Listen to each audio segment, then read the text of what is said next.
নমস্কাৰ ষ্টুডিঅ'ত মই কন্দৰ্প গগৈয়ে মুহূৰ্তত এটা গুৰুত্বপূৰ্ণ খবৰ দিব বিচাৰিছোঁ। উজনি অসমৰ বানপীড়িত লোকৰ বাবে ডাঙৰ সকাহ, যিসকলৰ থাকিবলৈ ঘৰ নাই, যিসকলক বলিয়া বানে ঘৰ দুৱাৰ ভাঙি তছনছ কৰি পেলালে, এফালৰ পৰা তহিলং কৰি পেলালে, যিসকলৰ থাকিবলৈ ঘৰ দুৱাৰ নাই তেওঁলোকক তৎকালীনভাৱে কাইলৈৰ পৰা তেওঁলোকক ঘৰ নিৰ্মাণ কৰিব, অস্থায়ীভাৱে ঘৰ নিৰ্মাণ কৰি দিব বিজেপিৰ ফালৰ পৰা। টিনপাত আৰু বাঁহেৰে নিৰ্মাণ কৰি দিব ঘৰ, আৰু শীঘ্ৰেই চৰকাৰৰ ফালৰ পৰা তেওঁলোকক সাহায্য দিয়াৰ ব্যৱস্থা কৰা হ'ব। ডাঙৰ ঘোষণা কৰিছে ৰাজ্যৰ মন্ত্ৰী পীযুষ হাজৰিকাই ঘোষণা কৰিছে। অৱশ্যে জনাইছে মুহূৰ্তত বিভ্ৰান্তিক মুহূৰ্তত ডাঙৰ খবৰ জনাই আছে মন্ত্ৰী পীযুষ হাজৰিকাই কৰিছে ডাঙৰ ঘোষণা। উজনিৰ বানপীড়িতলৈ জৰুৰী সকাহ প্ৰদান কৰিব চৰকাৰৰ ফালৰ পৰা। উজনিৰ বানপীড়িতলৈ জৰুৰী সকাহ, ঘৰ দুৱাৰ চিন মুকাম নোহোৱাসকলক বিজেপিয়ে বান্ধি দিব অস্থায়ী ঘৰ। বিজেপিৰ ফালৰ পৰা ব্যৱস্থা গ্ৰহণ কৰা হৈছে। কাইলৈৰ পৰাই অস্থায়ী ঘৰ নিৰ্মাণ কৰিব, টিনপাত আৰু বাঁহেৰে নিৰ্মাণ কৰি দিব অস্থায়ী থাকিব পৰা ঘৰ। যিসকলৰ ঘৰ দুৱাৰ নাই, তছনছ কৰি পেলালে বানে, বিজেপিৰ তৰফৰ পৰা নিৰ্মাণ কৰি দিয়া হ'ব ঘৰ।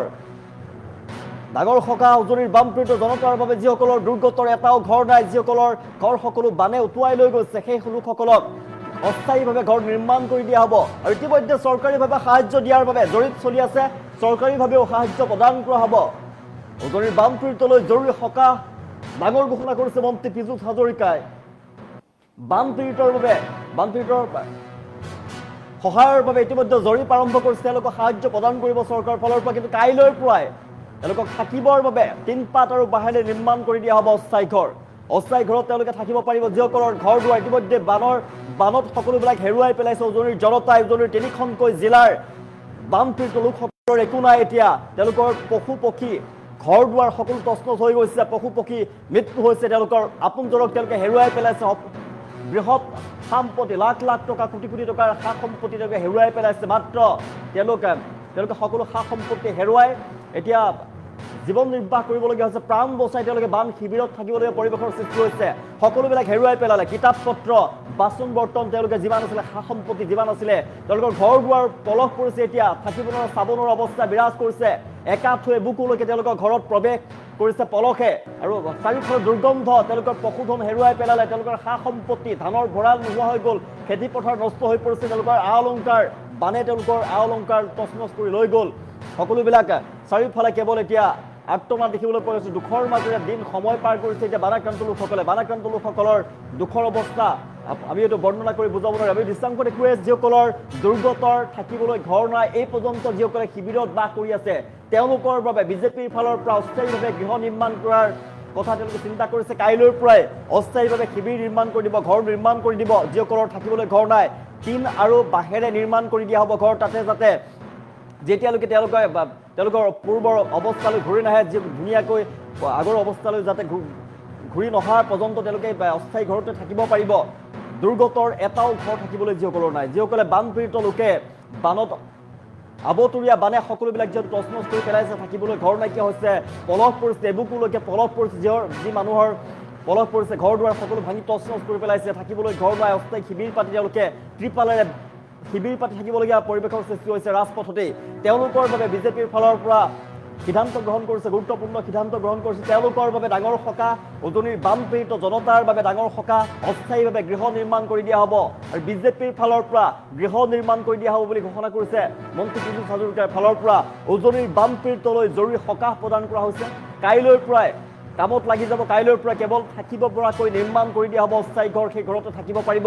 যেতিয়ালৈকে তেওঁলোকৰ ঘৰখন নিৰ্মাণ নহয়, যেতিয়ালৈকে পূৰ্বৰ ঠাইতে তেওঁলোকৰ বাসস্থানত যি আছিলে ঘৰ চৰ সকলো তছনছ হৈ গৈছে, তাত তেওঁলোকে যেতিয়ালৈকে এটা ঘৰ ধুনীয়া আগত ঘৰ তেওঁলোকে নিৰ্মাণ কৰিব পৰা নাযায়, তেতিয়ালৈকে তাত অস্থায়ী ঘৰ তেওঁলোকে বসবাস কৰিব পাৰিব। ইতিমধ্যে চৰকাৰীভাৱে সাহায্য দিয়াৰ জৰীপো চলি আছে, আৰু উজনিৰ বানপীড়িতলৈ চৰকাৰেও সাহায্য প্ৰদান কৰিব। জৰীপ চলাৰ পাছতে যিসকলৰ ক্ষয় ক্ষতি হৈছে, এই বানাক্ৰান্ত লোকসকলক চৰকাৰে সাহায্য প্ৰদান কৰিব। আমি দৃষ্টান্ত দেখুৱাইছোঁ, বানাক্ৰান্ত লোকসকলৰ মাজত হাহাকাৰ অৱস্থাই বিৰাজ কৰিছে। তিনিখনকৈ জিলাৰ বাসিন্দা এতিয়া পানীত হাঁহ নচৰা অৱস্থাৰ সৃষ্টি হৈছে। বানাক্ৰান্ত লোকৰ দুখ দুৰ্দশাৰ কথা বৰ্ণনা হয়তো কৰিব নোৱাৰি। আমি দৃষ্টান্ত দেখুৱাইছোঁ, বহুতো মানুহৰ ঘৰ দুৱাৰ ভাঙি তছনছ কৰি পেলালে, বহুতো মানুহৰ খেতি পথাৰ এই মুহূৰ্তত সা সম্পত্তি নষ্ট হৈছে। বিশাল সা সম্পত্তি, তেওঁলোকৰ লাখ লাখ টকাৰ সা সম্পত্তি বানে লৈ গ'ল উটুৱাই। বানত তেওঁলোকে সকলোবিলাক হেৰুৱাই পেলালে, আপোন মানুহক লৈ গ'ল বানে। আবতৰীয়া বানত হেৰাই গ'ল আপোন মানুহ, বানত জাহ গ'ল সকলোবিলাক খেতি পথাৰ, ঘৰ দুৱাৰ, মানুহ, পশু পক্ষীৰ অকাল মৃত্যু হ'ল। আবতৰীয়া বানত সকলোবিলাক হেৰুৱাই পেলালে। আৰু সেই উজনিৰ তিনিখনকৈ জিলাত অৱস্থা একেবাৰে বেয়া। বাৰাক্ৰান্ত লোকসকলক সকাহ দিবৰ বাবে তৎকালীনভাৱে বিজেপিৰ ফালৰ পৰা ব্যৱস্থা গ্ৰহণ কৰা হ'ব। অস্থায়ীভাৱে যিসকলৰ ঘৰ নাই, আমি দৃশ্যাংশ দেখিছে, ঘৰটোলৈ বন্ধ কৰক, এওঁলোকৰ ঘৰ সকলো ভাঙি চেচ কৰি পেলাইছে। এনেকুৱা ঘৰ সকলো যাৰ থাকিবলৈ ঘৰ নাই এই পৰ্যন্ত, যোনে শিবিৰত থাকিবলৈ পৰিৱেশৰ সৃষ্টি হৈছে, যোনে আপোন ঘৰখন হেৰুৱাই পেলালে, যিহেতু ঘৰ দুৱাৰ ডুব গ'ল, মানুহৰ ঘৰ দুৱাৰ বানৰ কবলত পৰি ডুব গ'ল, সকলোবিলাক হেৰুৱাই পেলালে। আৰু এতিয়া যাৰ থাকিবলৈ এটা ঘৰ নাই, তেওঁলোকক অস্থায়ীভাৱে নিৰ্মাণ কৰি দিয়া হ'ব বিজেপিৰ ফালৰ পৰা ঘৰ, আৰু তাত তেওঁলোকে থাকিব পাৰিব। চৰকাৰীভাৱে সাহায্য দিয়াৰ জৰীপ চলি আছে বুলি মন্ত্ৰী পীযুষ হাজৰিকাৰ ফালৰ পৰা জনোৱা হৈছে। তাৰ পিছত চৰকাৰে সাহায্য প্ৰদান কৰিব। উজনিৰ বাম পীড়িতলৈ তৎকালীনভাৱে নিৰ্মাণ কৰি দিয়া হ'ব ঘৰ, জৰুৰীভাৱে যাতে সকাহ পায়। টিনপাত আৰু বাঁহেৰে নিৰ্মাণ কৰি দিব বিজেপিৰ ফালৰ পৰা অস্থায়ী ঘৰ। কাইলৈৰ পৰা কেৱল থাকিব পৰাকৈ ঘৰ নিৰ্মাণ কৰা হ'ব, বিজেপিৰ তৰফৰ পৰা নিৰ্মাণ কৰি দিয়া হ'ব ঘৰ।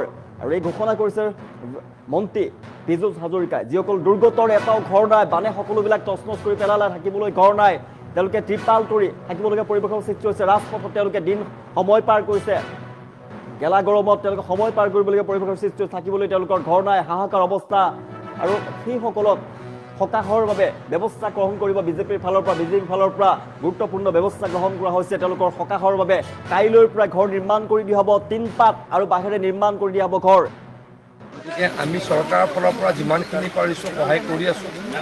আমি এতিয়া সদ্যহতে আমি টেম্পৰেৰী ঘৰ বনাই দিয়াৰ ব্যৱস্থা কৰিম। চৰকাৰৰ ফালৰ পৰা নহয়, এইটো আমাৰ দলৰ ফালৰ পৰা। সদ্যহতে আমি টিনপাত আৰু বাঁহ দি টেম্পৰেৰী ঘৰ বনাই দিয়াৰ ব্যৱস্থা কৰিম। এইটো কালিৰ পৰাই ব্যৱস্থা হ'ব। আমাৰ দলৰ ফালৰ পৰা মুখ্যমন্ত্ৰী ডাঙৰীয়াই এইখিনি ব্যৱস্থা কৰি দিছে। টেম্পৰেৰী যাৰ একেবাৰে ঘৰ নাই, টিনপাত আৰু বাঁহ দি আমি অন্ততঃ থাকিব পৰা ব্যৱস্থা এটা কৰি দিম। পৰৱৰ্তী সময়ত ডেফিনেটলি চৰকাৰে বা মুখ্যমন্ত্ৰী ডাঙৰীয়াই যাৰ ঘৰ ভাঙিছে, এছেছমেণ্ট চলি আছে, যাৰ জীৱ জন্তু মানে গাই গৰু ঢুকাইছে, গোটেইখিনি ব্যৱস্থা কৰিবলৈকে আমাৰ পৰ্যালোচনা চলি আছে। কিন্তু এই মুহূৰ্তত এটা কথা যে অতি বেয়া অৱস্থাত আছে, আমি অস্বীকাৰ কৰাৰ উপায় নাই। সমবেদনা জ্ঞাপন কৰিছোঁ। খোৱা বোৱা বস্তুৰ অভাৱ নাই, কিন্তু খোৱা বোৱা বস্তু ৰাখিবলৈ অসুবিধা। তথাপিতো আমি যিখিনি কৰোঁ উন্নত দামে পৰ্যায়ক্ৰমে কৰি থাকোঁ। কিমান দিন লাগিব? আমি কালিৰ পৰাই টিন আৰু বাঁহ এখেতলোকক কালিৰ পৰাই দিম, বাকী তেওঁলোকে কৰি ল'ব। গতিকে আমি চৰকাৰৰ ফালৰ পৰা যিমানখিনি পাৰিছোঁ সহায় কৰি আছোঁ।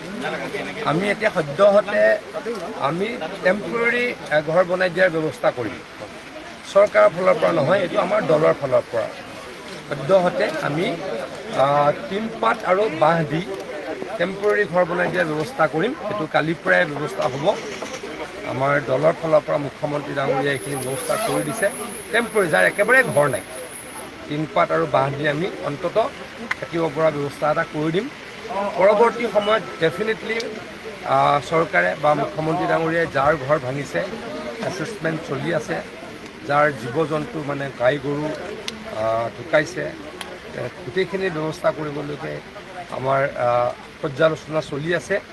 কিন্তু এই মুহূৰ্তত এটা কথা যে অতি বেয়া অৱস্থাত আছে, আমি অস্বীকাৰ কৰাৰ উপায় নাই। সমবেদনা জ্ঞাপন কৰিছোঁ। খোৱা বোৱা বস্তুৰ অভাৱ নাই, কিন্তু খোৱা বোৱা বস্তু ৰাখিবলৈ অসুবিধা।